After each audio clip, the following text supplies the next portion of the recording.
Hey guys, welcome back to the podcast. This is the first podcast in nearly 6 months, so big up to my next guest who's pushed me to get moving again actually. So now I've got this one going, there'll be a few more starting to flow in. So today I'm here with rapper, battle rapper and aspiring actor Darren Stewart, aka ZEE. Yeah. How you doing, man? I'm fantastic, man. Yeah, good to have you on, man. It's great to see you, man. Like we were saying before, it's been fucking ages, man. Well, it's funny actually. Probably like 10 years or something. I'm kind of saying thanks for coming on, but it's like thanks for telling me to get you on. Cheers for having me, man. It's like we were saying, fucking love podcasts and shit, man. Watch them all the time. Probably watch them more than films, to be honest, man. It's a good thing just see when you put a podcast on in the background and you can still do shit and you didn't even need to watch it. You just listen to it. So I always end up fucking, and then before you know it, 3 hours has gone by. You know, watching Joe Rogan or something like that. Well, I don't really watch these back, but I'll be like working away doing something. I'll just play it and get to listen back. So I never actually see myself poking my nose or anything like that, because I'm not actually watching. But fair, man.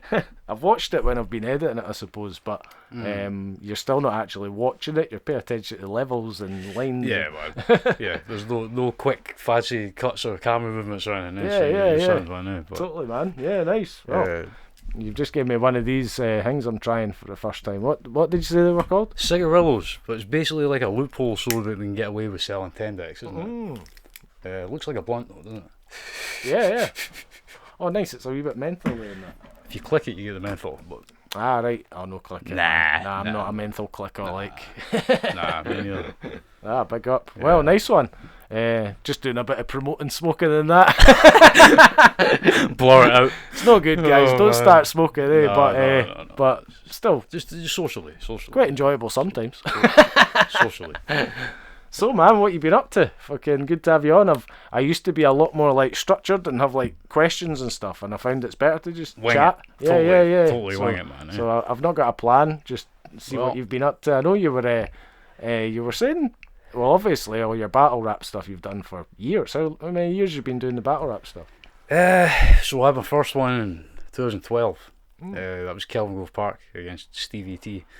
And then I stopped 2021 when I beat Slester, who was, I don't know if you're familiar with him. No. He's basically he's an Edinburgh dude. He's shit hot, man. He's good, but he did this sort of weird route with his battle rap career where he didn't battle in Scotland. He only battled in England. Right. But he was he got himself like to be champ of I think it's Premier Battles or something, some English league. He built his way up down south, and he was the champ of that. And then he had his first actual battle in Scotland against me in Perth.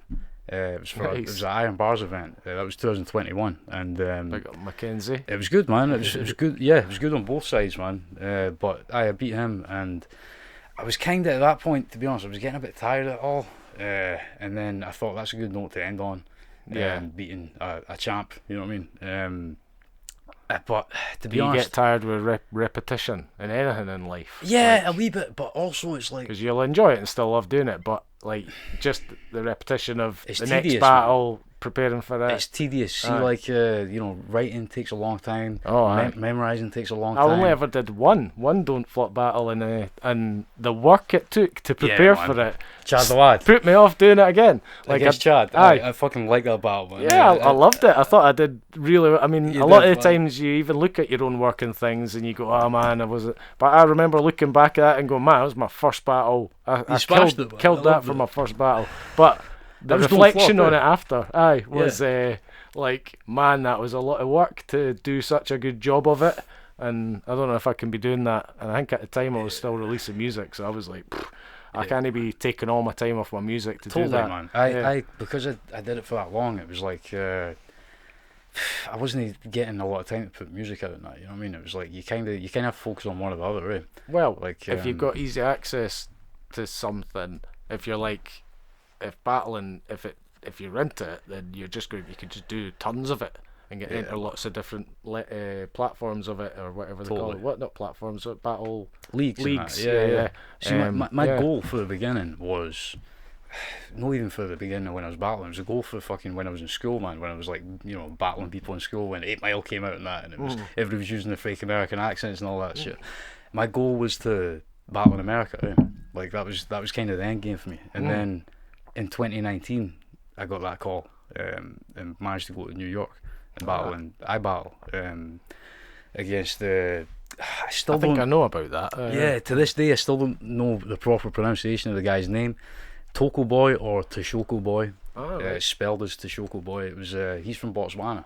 Ah, right. And it was. You seen the battle? You watch it? No, I don't think so. I've not seen a lot of battles, to be fair. It's one of my favourite. I've always been too busy like doing shit to watch too much shit. And to be fair, it's only since later now that I've got so into podcasts because I've started to actually watch stuff, because I'm not working on stuff as much. I get it. So that was one of my favourite battles to do, man. It was like they build it as like Scotland versus Africa in New York. You know what I mean? And it was shit hot, man. I was nervous as shit before it, more than any other battle, obviously, because it's like, American crowd, it's what's been leading up to kind of thing and that. But see, from like the opening lines, man, like I wasn't sure if they were going to get the Scottish patter over there, like the jokes, because we're very joke orientated over here. Yeah. Rap, you know what I mean? It's like it's all mum jokes and stuff like that, and it's evolved a wee bit into the bars since then. You know what I mean? But very comedy orientated over here compared to in America and Canada. The big leagues are all about their bars, double meanings and all that. You know what I mean? And it's a lot of gangster vibes too. Yeah. Not so much, but just like tough, hard street vibes and bit more serious. They take it a wee bit more serious over gun there. bars and that, obviously. And I wasn't sure. I had a few doubts in my head, like leading up to it and that, and I was like, right, are they going to understand my accent for one? Are they going to get the patter? You know what I mean? Are they going to, is it going to be like a sort of, they're going to have preconceived notions straight away or anything like that? I turned up in a kilt, man. Yeah. Like it was in. So you were really worried about those worries. It was in Staten Island, man. Like fucking. Nice. Home of Wu-Tang, right? So I wore my fucking Wu-Tang t-shirt with a black and yellow kilt.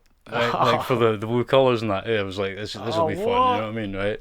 And but from the fucking opening bars, man, like from the very first bar, they all buckled, and I was like, yes, you know that feeling. You remember it from when you battle Chad, man. When you get like your first reaction, you're like shit, yes, and you like just feed off it, and then you get more, and it doubles up. And you weren't expecting it on your first battle too. You're not expecting everybody to love it, like you're I don't know what it is. You're just not expecting it. And when especially, but on any battle, I'd imagine I've only experienced the one, but yeah, man. But yeah, you totally feed off the. You're probably thinking, will they get this? Will they not get it? When they do get it, it's just like yes. Yeah. So I was feeding off that crowd energy. This was just pure luck as well, right? So when I was there, that was my fourth or fifth time in New York, right? Like I've been 6 or 7 times, right? I fucking love it over there, man, right? But I went by myself because it's pretty hard convincing people to fucking buy a plane ticket to come and support you in a battle that's fucking thousands of miles away. You know what I mean? Yeah, man. So I went by myself. I didn't mind traveling. A lot of money, all that traveling. Yeah. I didn't mind traveling by myself. Like I went to New York by myself a bunch of times. People think I'm a nutter for it. Like, it's nah, I'm a loner. Like I'd be happy doing my podcast. I like doing things on my own. I'm self-employed and work on my own. Totally. So I would do that, but not now though, because I've got a family, got a wife and kids. So I'm like, I probably wouldn't. But if I was a singer, I'd be happy to just go to New York myself. Totally, man. Yeah. You don't have to answer to anybody. You can there was days where I'd wake up at like 1 in the afternoon if I wanted to, just be like, I just I don't have to go anywhere if I don't want to. Fucking, I can chill in the hotel if I want just now. You know what I mean? I'd love that lifestyle of a celebrity. Well, but endless money where you could just go. You know what? I might just pop over to Paris for the weekend. That'd be You're like, why not? That'd be dope. But so I went by myself for that battle. And then I posted the flyer on like Facebook or whatever on the day of the battle, and like I'm terrible at self-promotion, man. Like I left it at the last minute for promoting and that, but it was a last-ditch attempt to get maybe the 5 people that I know in New York to come along and support or whatever that I'd met on like previous trips and that. Yeah. And I was just trying to get some people to come along and support. You know who fucking messages me on the day of the battle after I post the flyer? Fucking Jinx messaged me, right? And he's like, "Yo, ZEE, Me and Al Green, we're here. And I'm like, what? And he's like, we're in New York. I remember they were there, eh? Yeah, they just happened to be on holiday at the same time. ST came over too, eh? It was after that. It was the time after that. It was just Al Green and Jinx, eh? And they're like, yo, we're coming.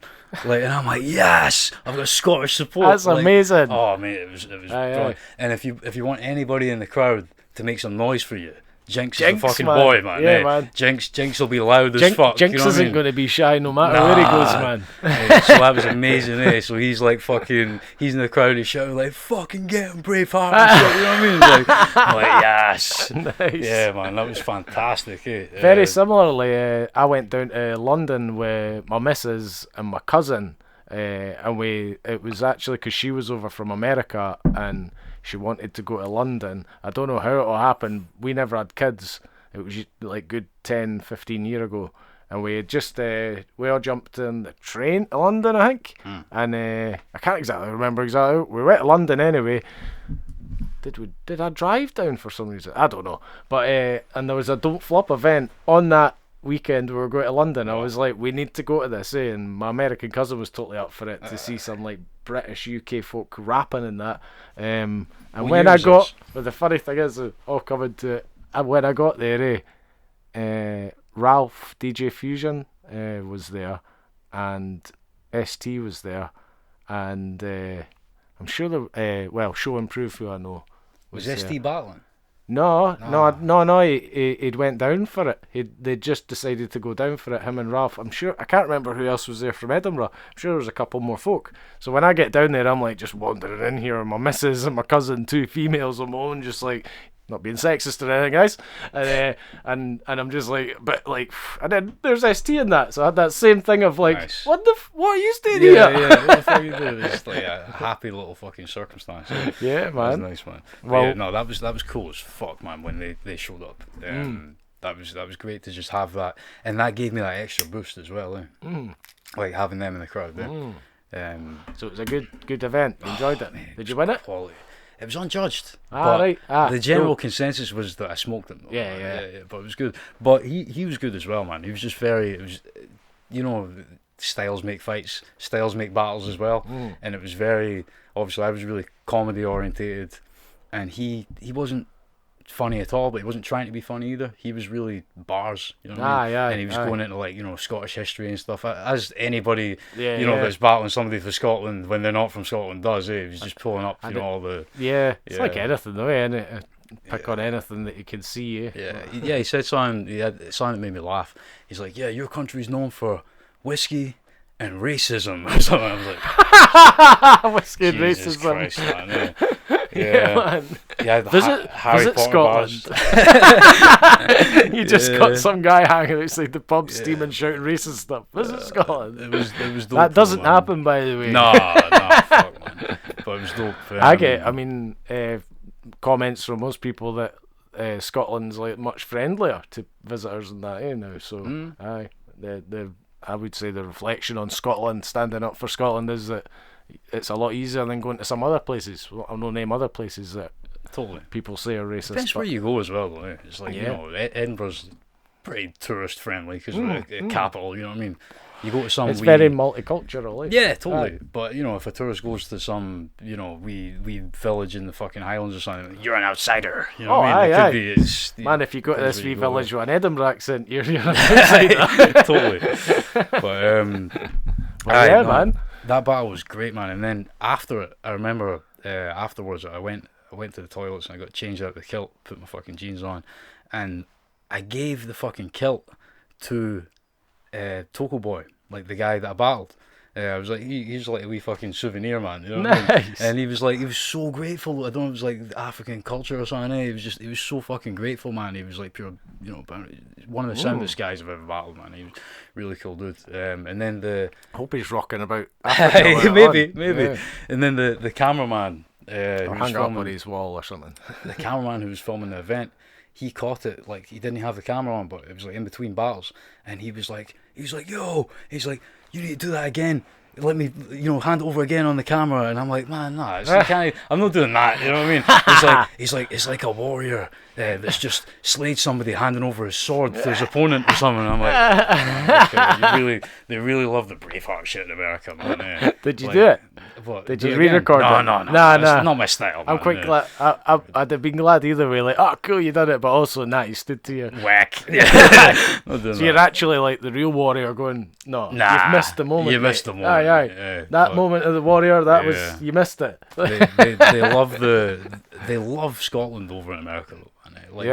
They just, the second that you open your mouth and they hear the Scottish accent, everybody wants to. I've been there a couple of. I've got family over there. Nice. So I've been over two or three times. I've been to New York once. Aye. So you like it? I didn't do much of the actual sort of hip hop touring in New York, but I loved it, man. It was amazing. Nice, but I got tons of the feeling of everywhere I went, they just were so friendly because you're from a lot of them, the homeland. I got tons of references of that. Yeah. The second you speak to somebody, you find out that they're fucking part Scottish or something. Oh, aye, tons of folks. It's like, I'll let you have it. Yeah, you know what I mean? It's yeah. whatever, yeah. But yeah, the hip hop touring kind of thing. I told one of them something like, just be American, man, in a nice friendly way. And he was like, yeah, but I mean, some of us are Italian and that. I was like, oh, no, I know. And I remember some of us are Norwegian and that. Some of us are, but we're Scottish, man. And you're American, and you should be like, I'm American now. And but they do. Americans are proud of being American, but they also hold on to their. Totally. But I understand it. Because unless they're native, none of them are actually fucking. I'm actually being a bit critical here, because their history is closer than ours. So we might have been Norwegian, but it was hundreds of years ago. And they were Italian just 100 years ago. Aye, no, so I'm wrong on that a bit actually. So I can see why they hold on to it. Aye. So they do deserve it. But yeah, no, it was good, man. You see, it's a shame were you there with family or something? So you're not doing the hip hoppy kind of stuff. Yeah. Well, we did, man. I saw a lot of Jinx's posts, so that I remember. I think I saw pictures of you. Because once I discovered they were there, I still had another 5 days to go or something, and they were there a wee bit longer than I was. But obviously, I just fucking hung about with them for most of the time, for the rest of the trip. And I was staying a hotel, the YMCA on West 63rd or something. It's 20 blocks from Times Square and all the touristy shit or whatever. Right. Just out the way enough, if you can't to not be fucking in amongst all that, because Times Square is really fucking. It's a bit overload. When it's full, if you've seen it once, that's enough. Yeah. We just went through it the once, and it was that's cool. But sat on those steps for a wee bit and looked over it all, and then cool, let's move on. That's enough. That's fine. But Jinx and El Green, they got an Airbnb in Bed-Stuy. Biggie territory. North Strand Ave or something, in the hood. Biggie raps about that. Bed-Stuy area or something. Yeah. So we're just chilling there a lot of the time, man. That place is totally different vibes for Manhattan and Times Square. I saw some pictures. You must have been there and. I went to a block party. Block parties, block party stuff and that. It looks classically like a block party on a rap music video. Yeah. Literally in a block. It was like being in the Party and Bullshit video. It was wild. Looked cool. I think I was watching these photos going, oh man, this looks amazing. It was true. The height of summer as well. It was July, and it was New York in the winter is fucking freezing. Did you see a water hydrant going off or anything? Yeah. Yeah. Well, for sure. Yeah. That's a real thing. Yeah. So in the winter it's fucking freezing. I've been in January and I've been in July, and in the winter it's fucking freezing for a city that's got that much population. It's surprising how cold it is. It could be worse than here, eh? Yeah, it can get worse. Crazy. But then in the summer, even at night time when it's dark as it's getting, it's not going below 30 degrees in July. It's fucking sweltering heat. It was like that when we were there in the summer, and we stayed near Boston as well, in a wee beach house, because it was a family thing we went on, and in the night, man, I was just all clothes were off and on top of the covers, just wow, what is this? Boston good, Yeah, Boston was cool. I've been to Boston twice, I think. Nice. And New York once, because my family actually stay in Massachusetts, but we went and got a beach house that time in between New York and Massachusetts. So we managed to do the trip to New York. That's dope. We're about an hour on the train from New York. I always tell myself every time I went I've not been since November 2019, just before COVID, right? But I always tell myself when I go to New York, do more than New York this time. Go to Philly, go to Boston, because they're right next to it, kind of. They're all on the East Coast. Mm-hmm. But there's that much to do in New York. I just find myself there. You know what I mean? Went to Rhode Island. Okay. Family Guy territory. Yeah, it was pretty cool. Yeah. It was just more of an experience and not quite a big city in that, and it was more of a smaller. You could tell the community wasn't. I don't know. We didn't. You're an outsider. Yeah. Well, as soon as I got there, we stayed in Rhode Island. It was the first stop, and I just went wandering about. I couldn't get a lighter anywhere. I was going into some little shops that didn't sell lighters. Like, wow, you don't sell a lighter. End up finding a gas station, and they sold me a lighter. They're weird with smoking in America, man. Yeah. I remember smoking a fag in Central Park, and some guy comes over, you can't smoke in Central Park, and I'm like, I'm outside, what? Mate. Like, I'm outside. What you on about? He's like, there's no smoking in the park. Like, all right then. That's nuts. Jog on. Yeah. Fucking hell. I think it's the RoboCop movie years ago where the guy's smoking. Thank you for not smoking. Yeah. Please extinguish that. I remember watching that years ago when I was a kid. Like, what? That robot's telling him to stop smoking. What a weird. And he shoots the silhouette around him. Not to know that's the future. That's what the movies do, man. Yeah. Show you the future. I love the RoboCop films, man. I just watched last night. Just being aware that being the first podcast, everything's still running well. I went watching that first RoboCop film is one of my favourites all the time, man. Yeah. The original, yeah. But I'd buy that for $1. Man, last night I watched. I say last night, it was this morning. I've had about 2 hours sleep, man. Like I just couldn't sleep. You're up late though. Your messages are always quite late. Yeah, man. I take it you're just busy during the day as well, though. It's just I'm all over the place, man. Like if you switch the sleeping pattern like that, it's just really no healthy, is it? Aye, you know what I mean? I do fucking like I had a night shoot. For a job, some extra stuff on. Well, that's people we haven't really spoken. So you've been getting involved in acting. Yeah, wee bits, man. So people won't be aware of that really. So yeah. No, the last 2-3 years, I've managed to kind of scrape by sort of full time. It's like my main sort of job, doing like extra stuff in film and TV and that, and. I'm trying to get bigger parts and stuff. I've done a few shorts like where I've got the lead and that. So you're doing this as your main job now? Yeah. Aye, cool, man. Yeah. Nice. Scotland's just boomed for film and stuff. Film industry, the last 5-10 years, man. It's getting more and more. It's like I was just saying to you about how I've been involved in some film industry stuff through my mate, and I'm not too sure because I know what that industry's like, so I don't want to mention my mate or his business or that. But he gets me in to help him because I'm self-employed, and he builds a team. For jobs, so I've learnt a fair bit. So just what you were saying there about the Scotland industry booming just now. Yeah. He talks about that as well, and that's the chat in the industry, isn't it? That it's like they've realised that there's a lot of destinations here can be used. American production companies have sort of realised, especially for the cities like Glasgow. It's got a very American vibe. It can easily double as like New York or Philadelphia. It's because the architecture for modern day Glasgow city centre was designed by the same architect that did Chicago. Right. So it's like a grid. It's like cool, a grid man. style. Mm-hmm. You know, like streets. Mm-hmm. Yeah, like New Yorkers. You know, like you got the avenues and that. Glasgow city centre is kind of the same. You know what I mean? For part of it. All grids and that. Yeah, man. And then you've got the gothic-y sort of traditional Scottish sort of streets around it. But they realised, 2013, World War Z, no pun intended, was fucking doubled George Square as Philadelphia. All right. Seen that film? Yeah. What, that was Glasgow? Yeah, you know, like the first zombie attack. With Depp, is it? No, it's not Brad Pitt. The first like big zombie attack in that film, that's George Square. All right. That's Glasgow, yeah. That's nuts. They just kind of covered up put signs up and fucking covered up the traffic lights. Americanise it a wee bit. Yeah, with lights. But it's the same sort of buildings and that. That was kind of one of the first big things, and then since then they started realising one of the Fast and Furious was filmed in Glasgow. The Batman with Robert Pattinson, the last Batman film. All right, you seen that one? Yeah. Gotham City is Glasgow.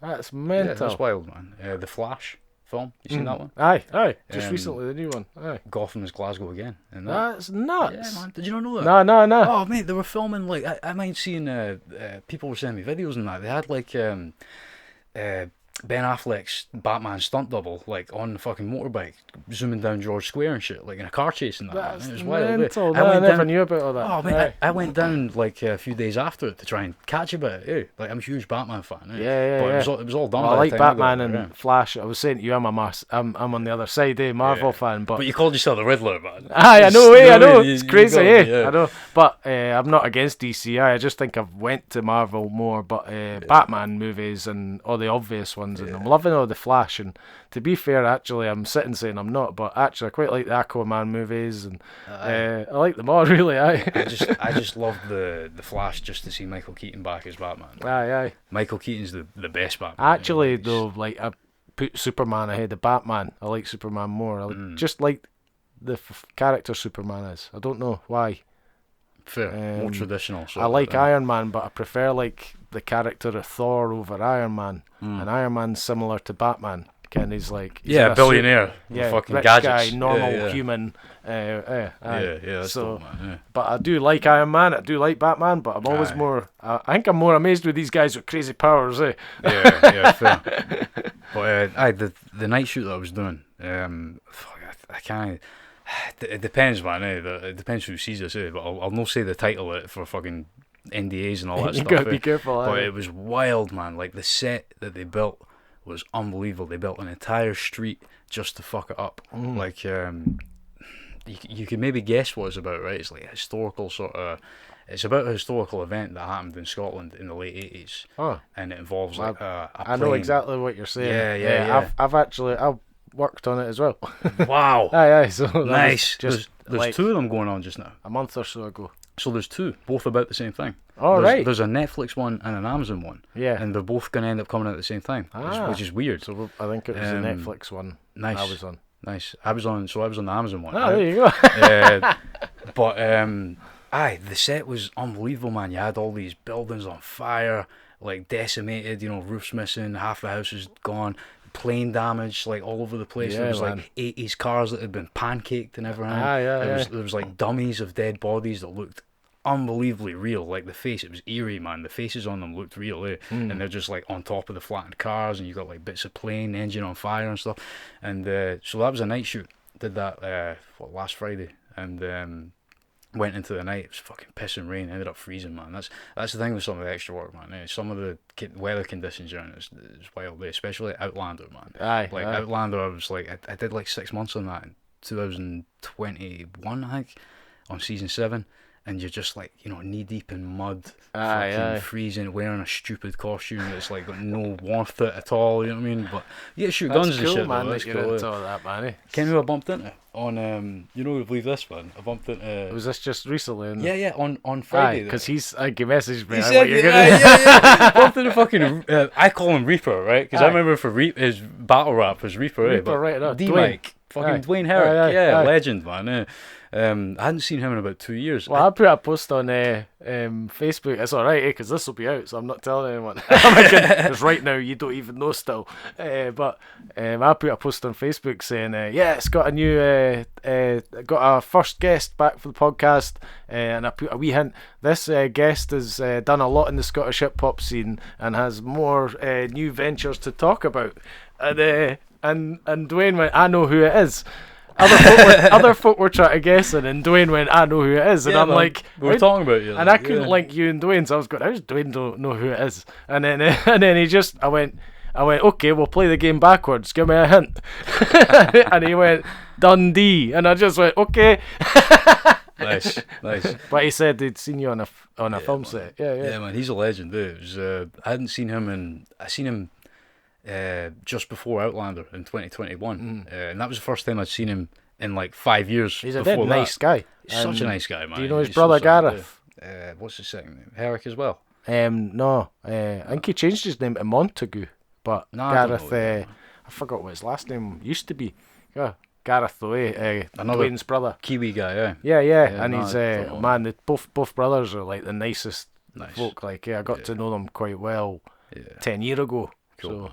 So, great MC as well, man. Yeah. Well, I've actually known Dwayne for years because he always came to gigs and everything. Yeah. But got really pally with Gareth for a period of time too. So I love his battle against Case One, man. Do you remember that one? God knows, man. It was like 2011 or something. Maybe. He battled Case I watched a lot of them back in the day, but it was a Scotland stand-up event or something. I'm sure it was in Edinburgh, but he just, I think he crucified Case, man. But he's like, he has this. I wish he did more battles, man. Because Dwayne's got this really venomous style where he's like condescending, you know what I mean? He's like, you can see the fucking, even on the video I'm talking about, like you can see the fucking vein in his neck is popping, and he's like talking down to the guy, you know what I mean? And he's like, he's imposing as well. He's really tall, he's really long arms and that, and he's using that to kind of just belittle people. It's like actually every battle rapper has like this strength in them, yeah, and it's to get that to peak out. Because so some of them are like, could be you've got the potential to be mega funny, or you've got the potential to be mega scary and quite intimidating, or you've got the potential to be really clever. And physicality, man. If you could pull that out, it's interesting. That's because I think battle rap and acting, there's a middle ground, like a crossover. I think 10 years of battle rap has helped me in acting, like big time, because. In a battle, you're sitting there portraying. It's almost like a pantomime, right? Because you're pretending most of the time. Obviously, you get some grudge battles and that, right, where you actually don't like each other. But most of the time, for me anyway, it's like you're pretending to hate a guy for 10, 20 minutes. You know what I mean? You're putting on a character almost. You're just trying to be like a villain. It's like wrestling almost. You got a heel, and you know what I mean. And you just try to play up to the camera and that. Rapping in general, performing on stage, and even just rapping your songs, you're playing a part in a way. The way you're expressing those bars. Exactly. Because you don't usually jump about like that. You know what I mean? It's, And definitely pronunciation, using your voice, even for acting. And learning lines. Because if it's a written battle, you haven't memorised all the shit. Some of these young, not rappers, but some of these young kids, like the youngsters these days, it's like 16, 17-year-olds, you bump into them in the shop and speak to them, you're like, alright, how you doing? Not seen you in ages, that. No bad, fucking, they're just... mate, kind of, and I feel like elevate yourself, mate, man. iPad kids. There's a certain generation. Maybe that's what it is. Mate, there's a generation now that are fucked. Their brains are just fried. They've got no social skills whatsoever. It's weird. I noticed more and more of that. And when we were kids, like we were like, yeah, I missed that. Passes my ball back and that. Now they seem all kind of like, alright, That's maybe like, I'm not judging all the youth, but yeah, man, that's a detriment of like people that grow up with their head in social media and shit, man. It's wild. I feel sorry for them, to be honest, I know. Aye. Well, the future, I talk about that about my kids. My daughter's 10, my wee boy's 4, going to be 5 soon. But you're aware of it. The future's going to be weird for them. Like, yeah, totally. but you're aware of it, so you can stop that from happening. Yeah. But there's I guess a lot of people raise their kids and just. You also can't hold them back from too much, though. There's two sides of it. It's like you don't want to let them go into too much of this like accessible stuff, basically now. But also you don't hold them too far back, because they'll get to like 16-year-old and the teachers will be like, if we all just do it on this device, and like other kids can't be left behind. So it's a bit of a nightmare. Got to let them be free in a way. And I said to my missus one day about her being like on a device trying to look at whatever she might be doing, like just saying, don't know what she's doing. I'm like, I know, but see, in my day, I could have just went and like read something in a magazine or something instead. I could have stole my brother's magazine and sit and reading some mad story that I shouldn't have been reading, or I could have been watching a DVD or a video that like was too old for me, but nobody was in at the time. I miss videos, man. So it still happens, but it's just easier for them now. I miss the days of watching films with videos, man. Man. I was one of them weird kids, man, that was like pure recording. It's not carry on chat, man, but I'm sure I've got like she brought me this box down. Oh, it's not in this box, is it? Nah, but it's like I've got cassettes and stuff. Nice. Like actual tape cassettes. Yeah, man. Hey guys, look. Good for shit. The young guys, that's a cassette, But yeah, I remember like there was another one full of videos, and she was like, oh, we might as well throw these videos out. Nah. And man. She was like, and I was like, are you mad? Put them back in the loft. I'm telling you, I can predict what's going to happen, right? Is the same way that vinyl made a bit of a comeback. I reckon in 10 years or something, videos are going to be like vinyls. Oh, you know aye. Like there'll be some weird sort of hipstery market with youngsters that have got hold of a video player and they're watching films. Yeah. You know what I mean? I've got all the hip hop classics. I've got like, I'm sure I've got Above the Rim and Nice. Higher Learning. Nice. And I've got Fridays, and I've probably got Boys in the Hood. Excellent. And then I've got all classics like Alien and things like that. Mate. There's a market now for there's a lot of horror collectors who love VHS and shit, man. And some people pay stupid money for them. Cheech and Chong. Nice. But what's in there. I remember programming, sitting there with, probably 8 years old and shit, sitting there with a fucking paper, and the only way you could find out about a film is seeing it in what's on TV, and you just read that wee tiny paragraph about it, and then you're sitting there I'm like a wizard with a video recorder, fucking putting a tape in, and setting the timer for this time and all that, shit I should RoboCop, you know what I mean? I watched RoboCop when I was about 6 or something, man, and fucking traumatized at getting his hand blown off and shit, and Jesus, man. But yeah, I miss that shit, man. It's kind of... It's good and bad now. I just seen the latest Guardians of the Galaxy Volume 3, and the bad guy has got his face all stretched around like that, and the back of him's like mechanical a wee bit, like electrical. He's half human, and his face is all pinned back like that. I think I've seen a picture of that. There's a part where I can't remember which one it is. It might be Rocket, the wee squirrel thing. Raccoon, that's it.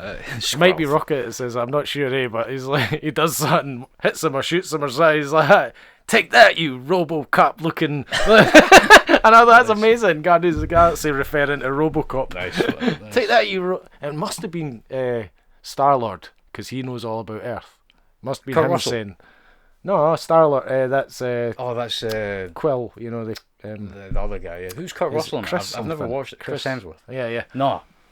Chris, there's a few Chris's. Chris. Chris something. Thor's a Chris as well, Yeah, and that's Hemsworth. And so's Captain America's a Chris as well. Yeah, Chris Evans. That's annoying. Fucking too many Chris's. Must be a nightmare on the set, man. I'm changing my name to Chris. Maybe I'll get a fucking big role there. Must be a nightmare on the set. They must just call each other their superhero names on the set. Right, Thor, can you come? Yeah, man. But it's meant to see film-wise though. It's you got your DVD collection up there, man. I'm still a firm believer in physical media, right? Yeah, man, me too. See, for the day that the fucking internet Can just they disappears. See that on the camera? You can just wee see bit. the bottom of my set. There's a whole whole bunch of them. See, for the day that the internet disappears one day, you know what I mean? Man. They're going to be like gold. Oh, people are going to be trading that shit. It's going to be I'll just get a projector and charge people to come and watch them or something. Exactly, man, exactly. But when the world collapses, the way things are now with streaming and that, and it's cool, but it's shit at the same time. It's everyone's really easily accessible and that, but you're leaving you're leaving your catalogue of films in the hands of Netflix and shit. It's they can decide to whip shit off to make room for other stuff, and it's oh no, now I can't watch that. If you've got the DVD, you're I'm sorted. I can watch it anytime I want. It was a rapper, saying, who was it? Quite a big rapper, man, but he's not mainstream, and it was JME, Ken JME from Boy Better Know, isn't it? Roll Deep. Oh right, okay, yeah, Roll Deep. That's what I mean. He's fairly underground, but he's well known. I bet you down in London, we would struggle walking around without people pulling him. He doesn't release his music on the platforms, and I seen a video and he's saying, you won't get my music on these. I'm sure it was JME. Sorry if I'm wrong, but I'm sure it was. You won't get my music on these platforms. I release it myself, and if they really love me and they love my music, they'll buy my music, and I'll sell them it.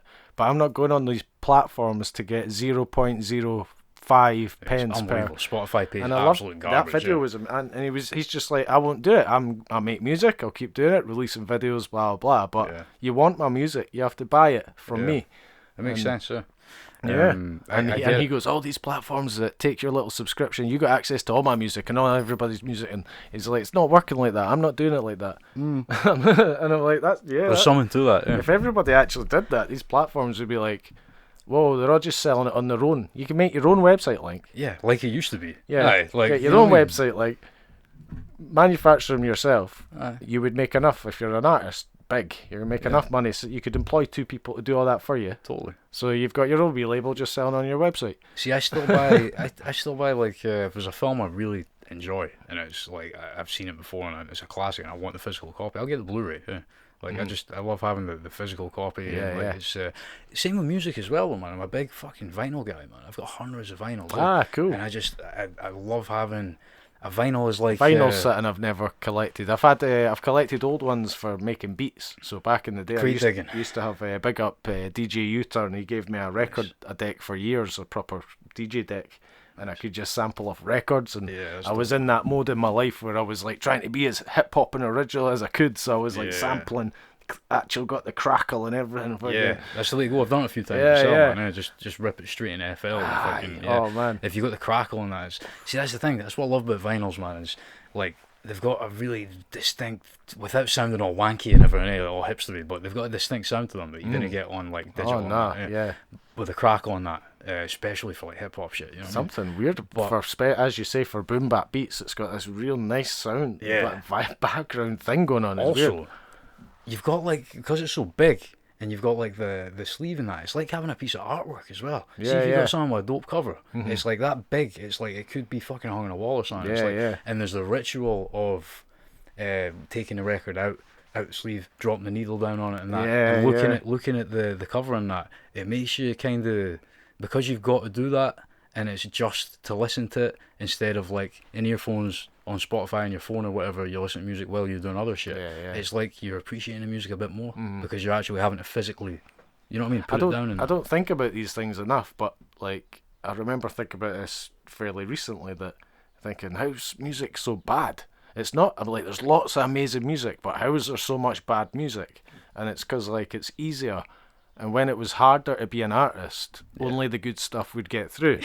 So now that it's so easy to be an artist, all the good stuff's still getting through. It's all out there. But there's a lot of shit as well. All those rappers type of rappers you like, they're out there. All those bands and rock bands you like, they're out there. They're all out there, man. Everything's out there. But just careful on the way, because there's going to be a lot of shit coming in there, especially coming out of Scotland right now. You know what I mean? Fuck me, man. Honestly, some of the shit we're talking about this, man. Some of the shit makes me want to fucking just stop and just delete everything I've ever done. It's like, oh no, I'm ashamed to be part of some of this shit now, man. We're talking about like the fucking. There's that type, like the fucking the schemy rap thing we're talking about, and it's like everybody's sounding the same. Like, you know, we get it, mate. You're depressed. Like, we get it. You're impoverished. There's a lot of like, aren't we all? There's a lot of like cloning. Like people are sort of cloning each other, and we didn't do that, So I don't think like you could go back to Dark Rumours or even Mad Hat on his own and look at us and say like, they were copying them, or they totally got their idea from them and just sort of copied it. Because it's like, nah. And if you look at Jinx, you really go back and there's nobody really copied. Like, and he's not even his generation. He would have been copying Task Force and that, but he wasn't, because he was in his own accent and that. Freestyle Master. They all created Respect BA. And that's going really back, really. Man. Everybody had their own thing. Nobody was copying each other, And now it's just like a new version of the guy before. Let me put I've got this great idea, guys. Right, what I'm gonna do is rap over a drill beat, put a ski mask on, and get a pit bull and some smoke bombs for the video, and maybe a couple of guys on quad bikes and that. Like, you know what I mean? It's like, it's all the same shit. I'm not talking about anybody in particular here, by the way. Right? Some of it's dope. Some people do it. Well, I was about to say there's a lot of new guys that are good. There's some people do it much better than others. I want to get you on the podcast. So I'm not talking about. There's tonsies that are good, but there's a lot of just probably the wee guys copying you. Exactly. So you decent guys that have came out, there's now tons of them trying to copy you, and they all just sound the same. There's a handful of dudes that do that type of drill shit well, but as you say, it's too easy to just fucking get a mic now. And, you know what I mean? And too many cunts just try to copy it, and it's like, and the gun bars. Gun bars in Scotland and shit, and like you know, talking about fucking all the coke you sell and all that shit. What, man? Like, you really self-snitching like that? But, nah, you're not. And even I'm not even into that anymore too, because I think as you get older too, I'm 42 now, and I totally do feel it. I can now see when I turn 50, I'm going to be thinking different again. I can see the pattern, changing from like late teens to 25 and 25 to 35, and now I'm 42, and I think differently constantly. Totally, man. And now I'm actually quite against, like, I've got kids. The gangster shit. Yeah, like, and I'm actually I'm not against gangster shit, and I listen to a bit of Tupac or whatever with my daughter in the car, and I explain to her stuff about while it's playing, like, it's a mode of music, and she's like, oh, she understands. But you can explain that. I can't put on, like, a UK drill track with so severe, like, violence going on in the way they're talking, and explain that to her. It's just it's not right. See, that's the thing. Some people might think I'm being contradictory with you because I've always made a lot of horrorcore shit, you know, like death rap sort of stuff, right? But the way I see that is, like, that's kind of like I've always tried to be cinematic when I'm doing death rap stuff. Like, I'm a fucking huge horror guy. Like, I love horror films. Always have. That's how we sort of started as well. We were like, the horror stuff was influencing us. So. I've always just tried to make my tracks like a movie. Everyone hates Necro, but hey, Necro, you need to watch the podcast. I'm a fan of Necro. Yeah. You know, I met him and shit. Yeah. Did you? Aye? Oh man, he gets so much beef, not beef, but shit, grief. Yeah. No, mate, I'm a big Necro fan, right? Yeah, man, violence. Here's another wee story for you then, right?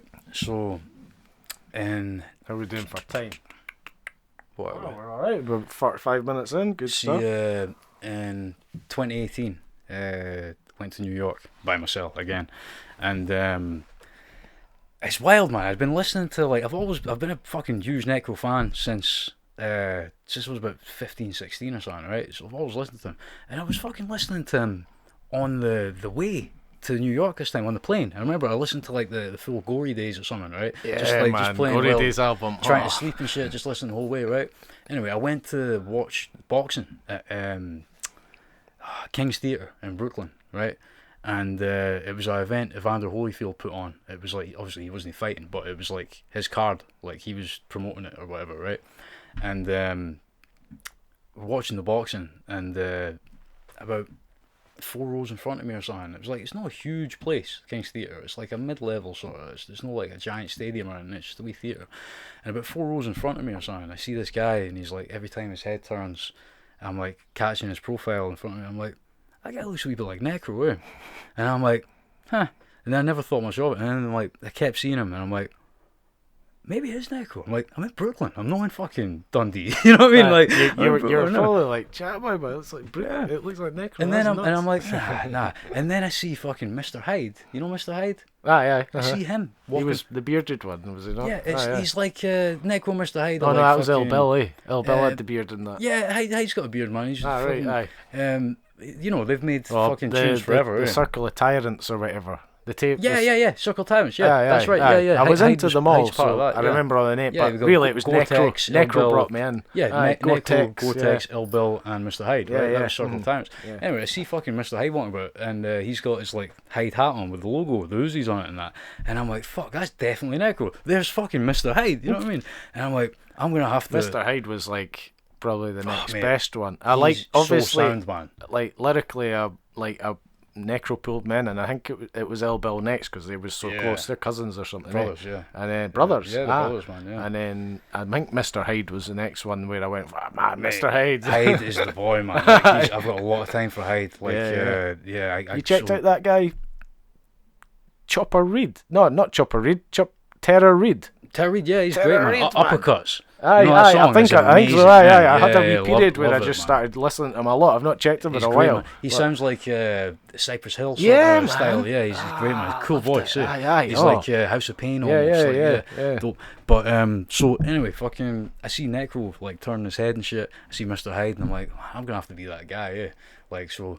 I walked over. Oh, definitely. I couldn't leave that. Like, I was a bit apprehensive because I've heard stories about, like, you know, Necro fucking smashing cunts and that. Like, he got banned from Australia for, like, battering some dude, looking at him the wrong way and shit. You know what I mean? Like, he's a wild dude. He's one of the real ones. Psychological. Yeah, but he's one of the record label. Necro and Hyde. They're two of the real dudes, man. Yeah. Aye. So I walked over, and fucking he's sitting there with what's his name? Fucking. He's sitting there with Hyde and Kid Joe. You know, Kid Joe. He's always got like he's like kind of like Necro sort of. He's rest in peace. He's dead now, but He's rings a bell. He was always on the skits on the Necro albums and I remember his uncle was. He's this wild guy, yeah, Uncle Howie, yeah. Yeah, Uncle Howie. So Kid Joe was like, I think he's maybe a distant relative of Necro's son, but he's always like on the skits and that, just this wild fucking. They kind of used him a wee bit like Uncle Howie. And yeah, stuff yeah, like wild Brooklyn dude. Anyway, he's sitting there with him as well, and I tapped Necro on the shoulder, and he turns around, a little bit like, oh, what the fuck is this kind of whatever, and I just turned on the Scottish shit immediately. I'm like, yo man, big fan. I came from Scotland. Like, I seen you, 3 years ago in Glasgow at the O2, because I seen him do a gig in that, and he was cool as fuck, man. He was like, oh, cool, man. He was like, he's like, who you here with? I'm like, I'm by myself. He's like, come sit with us. You know what I mean? Just watch the fights and that. And we sat and chilled. He fucking pulled his phone out straight away. Goes on Instagram Live, and he's like, yo, tell the homies where you came from and all this stuff. And he's like, I got this Scottish dude here, and put me on his IG and that. Amazing. Mate, it was unreal. That's unreal, aye. And well, I was about to say that averagely some dude coming up to me might be, but just we being Scottish and that, it probably took a bit of a. Yeah, man. Where you come from? Yeah. And that was in. And where were you? You were in New York. Yeah. Aye. So like you're over in their country too. Theatre, so aye, he's like. So anyway, fucking Hyde comes over, during the conversation, and Hyde's, making sure I'm not some dude starting shit with him or whatever. End up, meeting him. He's sound as can be, man. That's amazing. I'm sitting with them, and it turns out the reason that they're there is Mr. Hyde runs a fucking boxing gym in Queens. That's like his sort of other thing that he does, and it was one of their guys that was fighting. He was on the card, so he was telling me about that and shit, and I was like, I've trained boxing since like 2015, 2016. You've been you still doing boxing now? I still train, man, but I've not fought since 2018. It requires a lot of time and dedication. You know what I mean? I got into it for I went for sort of 3 years, and then I had a wee stopped for a wee bit, and I went back. So, but in total, I stuck at it for about 5 years, just training. And I know what you mean. It's good for your mind and that, though. Great for your mind, your body, feeling and confidence, everything. One of the best decisions I ever made. And your strength. Yeah, man. And I went up to see Word. I used to go up and see Word a lot, and always lived quite high, and I'd run up. Nice. And when I get to the top, though, before I'd done what I'd be always remember that. Your stairs, man. After training your I just run them. I can't be bored walking it.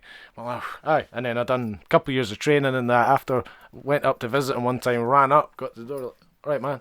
Yeah, man. I was like, whoa. It's wild, and that's one of the times I noticed. It makes such a difference, wow. man. Like, I basically traded drinking for boxing, man. Yeah. Like I'm not completely. I've went back to trading boxing for drinking.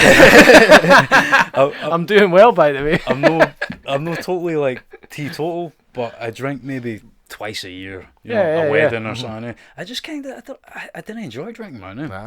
It just, I don't know. I don't like, I think I enjoy it too much. So I control it. Like fair, I make sure that I think I could easily. It goes in my family as well. Actually, there's been alcohol issues in my family going back, and still now in current family, and so I know that I like it. So I fight against it. I get it's one of the things like I sort of.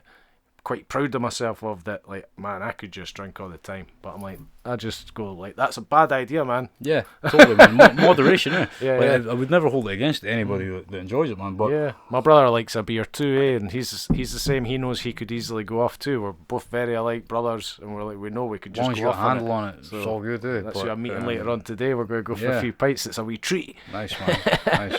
But that was one of the best decisions I ever made, man. It was like. Because I overdid the drinking in my fucking early 20s and that, man. It was getting a bit. Maybe you're the same then. Maybe like you could just go out of control. I was doing I got sick of spending loads of money to feel like shit the next day. Yeah, you know what I mean? And when I started boxing, that it was like I don't want to miss a day of training, so by feeling shit, so I'm just gonna kind of nip this in the bud. And it's replacing. You can like the endorphins you get for exercise and that, you know what I mean? It's like that kind of replaced it. I was like, I stopped the smoking and everything while I was boxing. I mean, I'd have, if I went out on a drinking night or that, I'd probably have a fag or there was the odd one I'd have here and there, but I pretty much had cut out smoking because I knew it was affecting my training. Yeah, man. I was like, what's the point in this? I noticed it, like, I just smoke socially, man, like, just now and then, but if there's been, like, say I've been on, like, a film set for, like, a few days or something and fucking smoking there because people have fags there or whatever, and I'm smoking, like, a few in a day or whatever, I notice it when I go back to the gym, I'm like, I'm only doing 6 rounds instead of 8 in the bag now. And I'm like, I'm 42 now. If I run up some stairs now, I've never had tight chest. No, I don't smoke a lot, so like I think that's another good thing. Totally. It's a bit like the drinking, I don't just indulge in fags all day long. Yeah. Like so, I never get tight chest, but I am as I'm getting older. I feel like, oh, I'm really out of breath there. Yeah. But I fucking. Well, we should probably focus. We're nearly hitting an hour, so we should probably focus on anything you were really wanting to chat about. Was there anything you were wanting to push? Anything you're doing just now? We got a year ago. I doubled on this Samuel Jackson movie, man, that they were filming. Not as Samuel Jackson.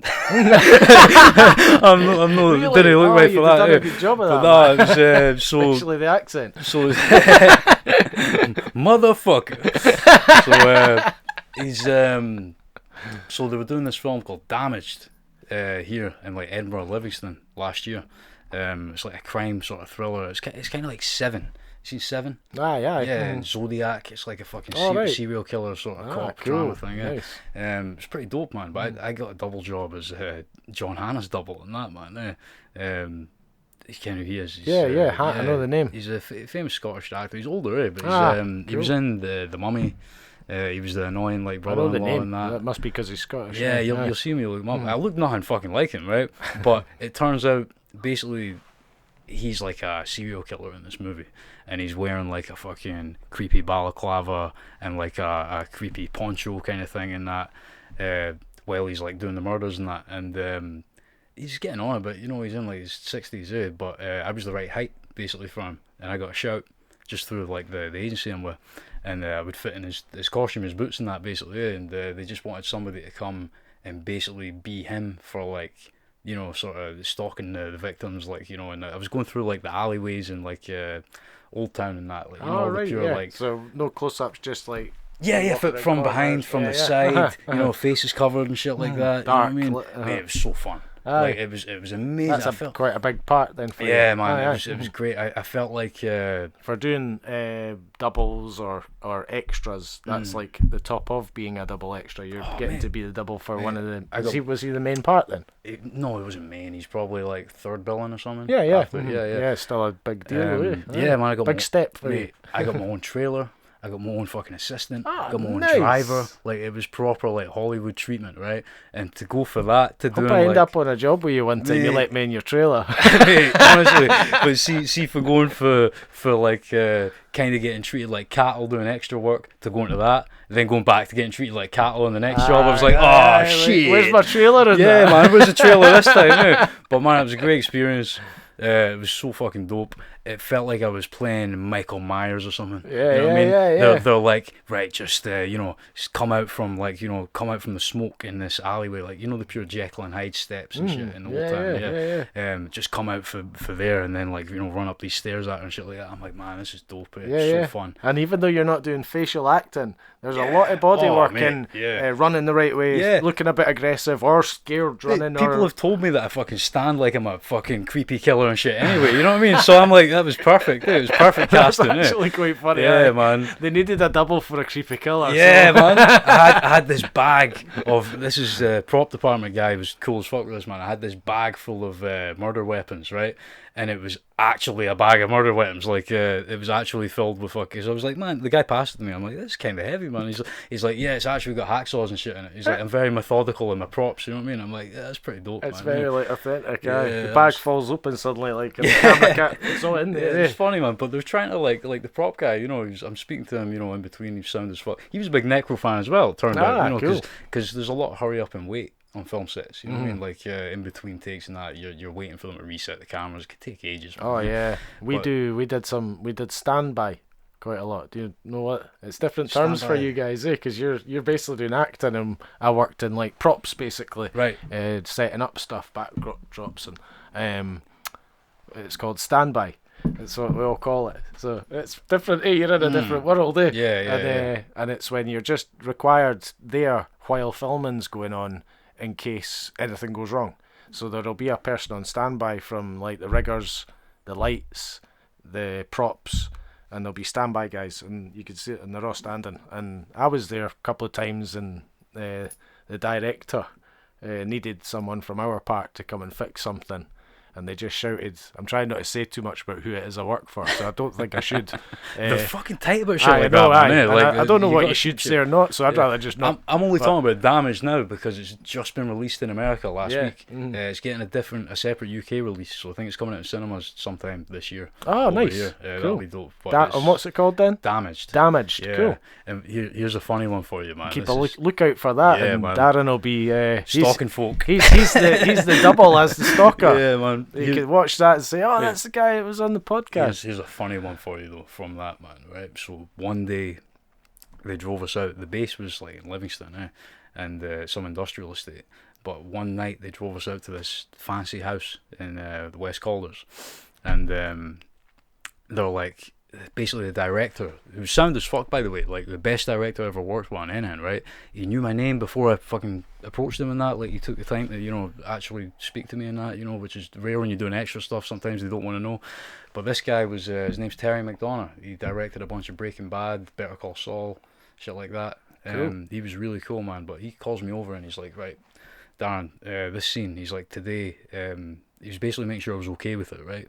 He's like, basically want you to mirror what we've shot here, but we're going to shoot from over the shoulder and from the side, different angles and that. And it was footage of John Hannah creeping up to this house in the middle of the night, undoing his belt, fucking looking at some woman through the window, like stalking her and having a wank. He's like, he starts wanking in the garden in the night, right? And I'm like, fucking hell, man. He's making me watch like 2 minutes of John Hannah, like, right? And I'm like, Jesus Christ, man. Like obviously you didn't see shit. It's just his face. I was wondering, why are they checking you're all right with it? No, that's the thing, right? And he's like, he's like, we need different shots for this. So you have to do the same stuff.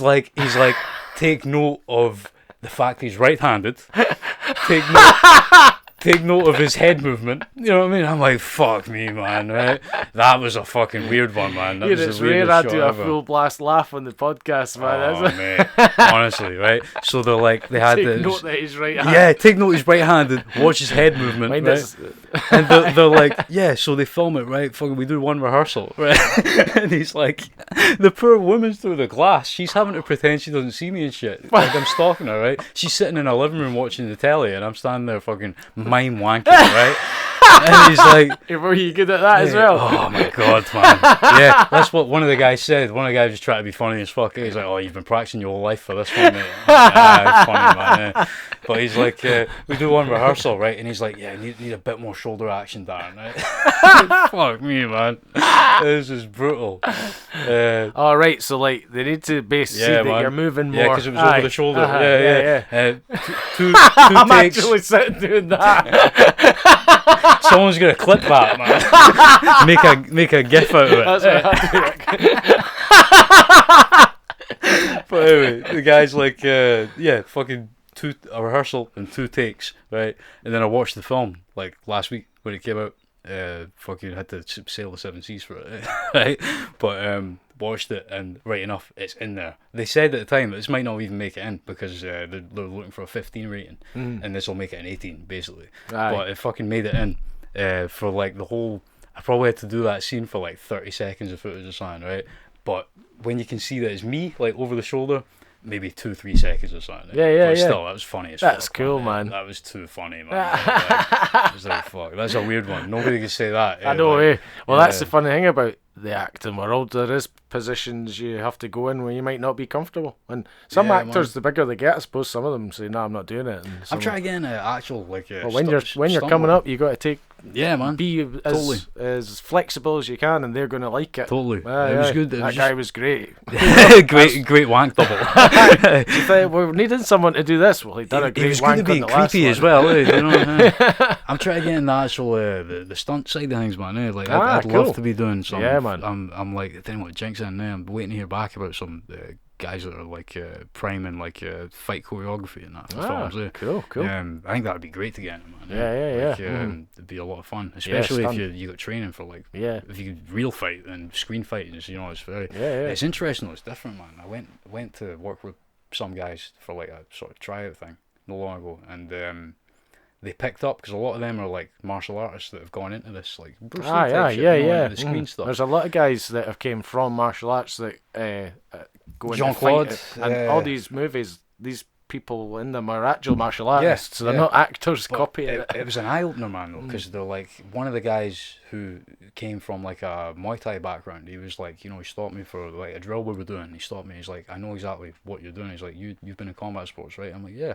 And he's like, right, so you know how in boxing it's like prime that you don't telegraph a jab, you know what I mean? Like you don't want anybody to see the punch coming. Obviously, you don't want to give them a chance. On screen, it's the opposite.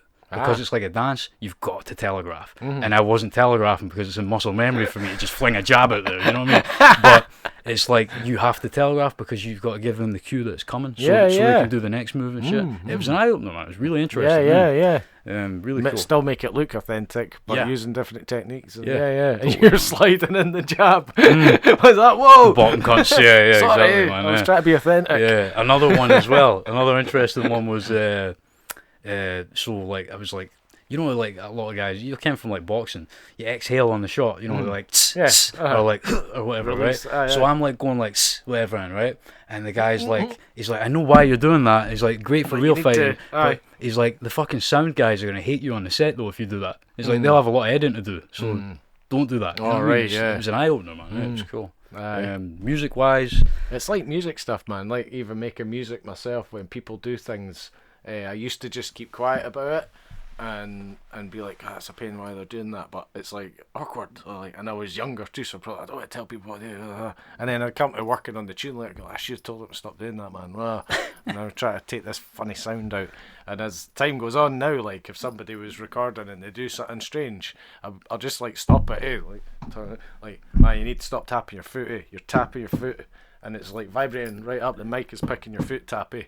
Yeah, like, man. Oh shit, sorry, man. Yeah. Like I recorded Nick Nameless from the Dungeon once, and he had a lot of fucking jewelry on, like bangles and that, and he's like, rapping, and it's fucking right next to the mic, and all the jingling like that. Yeah, it's pure fucking coming out in the mic. I'm like, man, like come on, I'm gonna have to add tambourines to the beat to cover this up. You know what I mean? It's like doing my beat videos I've been doing on the Vibes episodes. The first one I think it was I wore a t-shirt, I think, didn't think, and I'm using machines and that, and I keep doing that, guys. You'll have heard that. That's really loud now through the mic, and I realised I was doing that. So next video, like no bracelet. Like you learn every one you do. You keep perfecting it until like I can't do any more stupid stuff now. And I used to keep pushing the wrong button. I would push the button, finish like a tune, and I'm ready to just be like, yes, boom, push, yes, boom. Yes, boom. That's what he saw it do. Like, oh man, this is going so bad. Fuck, be able to piece something together. Frankenstein something for that. I think I'm on episode 7 now, and actually I think it's flawless. I've fixed all the problems. It's just running nice now. Nice. Well, we're getting there. Well, but, is there anything else you want to give a wee shout? Are you working on some music then? Yeah. So I've got this project called LDD. Los Dos Diablos. It's me and my boy Kev for Dundee. He goes by the name of Jotan. What's it? Say again? Jotan or Yotan. I don't know. It's some like weird sort of Japanese spelling. Like or something. Yotan. Yeah. Yotan. He's shit hot MC and cool, singer, man. He's a really good singer as well, nice. And great producer. He's producing this project. It's an EP. Los Dos Diablos. We're calling it. Just a duo kind of thing. We got a EP hopefully out. You know what it is, man. Los Diablos. Los Dos Diablos. Los Dos Diablos. It's Spanish for the two devils. Cool. Some cool the sounding two devils, shit. Cool, you know yeah. It had a hint of Casillero del Diablo. La Cosa Nostra. La Coca Nostra. You know. But so we got that. You know how it is with music, man. Hopefully in the next couple of months or something. But you know, it just takes its time. Man, yeah. I never hurry music. Like I don't hurry any like projects. Unless you're needing to keep like to a routine for a reason. Totally. Otherwise, it's just creative, and when it's ready, it's ready. Yeah, man, exactly. And we've got my boy Nameless for the Dungeon. He's usually puts I remember his name. Which is funny. That was not a pun. Shout out to him. Shout out to the whole dungeon, man. Gimmick, I came back for a battle fucking end of last year, actually. I forgot to mention that, against Gimmick. Cool. We headlined Don't Flop in Dundee. Oh, I think I know about that one. We thought, fuck it, let's headline it and battle each other. We've wanted to do that for years, man. That was dope. Crew battle. Nice. But, big up to the dungeon. Nameless is going to put out, usually puts out like an EP on 420 every year. I think he's going to put something out this year, or a track at least, so that'll be coming up. Was there much going on in Dundee before you guys came about? I shouldn't go too deep into that, but I'd Syllable and Brains, All right, yeah. But before, so you guys, they were early 2000s. I want to get them on the podcast at some time. I'm sure I can. Man, they're brand new, by the way. Proper sound. Mm-hmm. We supported them. And they're very different though, and I think you can't. I mean. And it's not in a hateful way at all, because there is some people that just sort of laughed at what they did, and some people thought, fucking hell, that was really clever what they did. Oh, mate, honestly. And I'm more like, that was really clever what they did. But I don't categorise them really as the same as like your average Scottish rapper. They're something different, yeah. So me and Gimmick, when we first heard about them, and we seen they were, I remember in like 2013 or something, right? We seen they were performing close to us. And we didn't like the whole idea, fake accent, fuck this, like fuck these cunts and that. We'd never met them at this time, and we were like totally against them. We toyed with the idea of steaming a fucking. I'd be up for watching them now in rapping in fake accents, because they've got a whole thing about it now. Yeah. Oh, that's the Scottish guys that went and done all that in the fake accent. me and Gimmick toyed with the idea when we were steaming on the night of the gig of going down and battering them on stage and everything. And like we didn't do it, right? We didn't do it, right? We were fucking not as in our youth, man. Allegedly. So that's what everyone we says didn't do it, podcast. right? But then, like about 6 months later, they gave us a shout for another show, and they heard we were like the Dundee guys to go to, and they're like, "Can you support us?" And we're like, "Let's go see what these guys are about." You know what I mean? And we went and met them. Got a good crowd from their thing and that, spoke to them. They're actually sound as fuck, man. Yeah. We took it all back. We're like, these guys are cool, especially when you learn that Brains isn't. He's from South Africa originally, man. Right. So he adopted the Scottish accent to begin with, from like when he moved over here. You know what I mean? And the whole thing. I had them both on Facebook. I don't know if I still do, but I know that they are nice guys. I watched the wee documentaries and things that they've done other things after that, and I can just tell they come over as just nice guys. Really nice guys, man. I've got a lot of time for them. I've stayed at Brain's house when I was in London and stuff. You know what I mean? He's doing well. A lot of people in music are nice people. Yeah, just generally musicians. Creatives, probably not in an it's the same as any industry. You might find engineers and people, stage setup people might get agitated and pissed off. But generally, when you're working with the actual artists are generally quite nice, friendly people. Totally, man. Brains is brand new, man. They can be demanding, but they're friendly. Yeah, great. But they helped us a lot, man. With features, and they helped us get some plays up and shows nice, and stuff. Man. That's good. They were really cool, man. That's cool that they actually went out their way to help you. So that's that's contributing to the scene. Big time. Big time. Yeah, great. And that's good that people might not know that, So if you don't know that about them, they actually went out their way to help more local guys younger than them. Big time. Up. Yeah, we were the generation after them. There you go. And then now it's fucked up. Now me and Gimmick in the dungeon, we're in the position now, 10 years on, that they were in at the time. You know I mean, there's a bunch of new guys in Dundee. You know what I mean? Eugene, shit like that. I see his name. Up, loads of guys now. It's all popping, and they're some of them are like looking at us. You know what I mean? Nice. And in the same way that we looked at them, it's dope, man. It's cool. Cool, man. Cool. It's good to see shit grow. You know what I mean? Yeah. But man, I'll need to come back on another time. Oh, definitely. I've got mad stories buzzing in the head just now, but we're fine. See. We're not going to run out of time or anything. It could keep going, but we're going to run out of time for trains and stuff. We got shit to do. We'll easily do working with a professional here. We'll easily do part 2 or something. Yeah. Problem is, we're both doing so much in our lives, man. We can't just run on. We got shit to do. I can't just sit here talking about shit. Yeah, man. We've got mad. But we'll definitely do another one anyway, because it's been good chatting, man. That's just been non-stop, just chatting, stories, and there's so much more still to tell. Man. Everybody's the same when they come off. They're like, mate, I could do another one. That's like a pinch of my stories. Totally. So it's been great chatting, man. Thanks a lot, man. Big up Darren, aka Big up Stones the fucking Riddler. That's it. Stones the Riddler. Not heard that in a wee while, man. UV fucking beats. UV beats. Yeah, but man. yeah, thanks very much. Thanks very much for everyone for watching.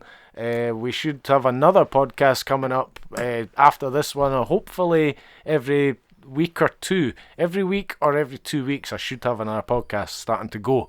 So yeah, big up again. Thanks a lot, man. And we'll be doing this again. No doubt. We'll speak to you all soon. Peace.